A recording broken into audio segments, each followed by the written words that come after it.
নমস্কার বন্ধুরা, আমি হাওড়া জেলার বেলগাছিয়া থাকি ৮ নম্বর ব্লকে।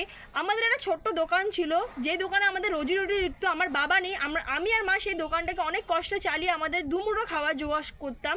কিন্তু কালকে পাড়ার ছেলেরা বিনা কোনো কারণে সেই দোকানটায় ভাঙচুর করে মদকে, আমরা যখন তারা প্রতিবাদ করতে আমাদেরকেও হুমকি দেয় এবং কোনো কারণ ছাড়াই ভাঙে। যদি তাদের কোনো অসুবিধা হতো, আমরা বলেছিলাম যে তোমাদের অসুবিধা হলে তোমরা বলবে, আমরা দোকানটা সরিয়ে নেবো। ওটা আজকের দোকানটা প্রায় 30 বছর আগেকার দোকান, এবং সেটাকে এরকমভাবে তছনছ করে দেওয়া হয় যে আমাদের ভাগ্যে আর খাওয়ার জুটবে না।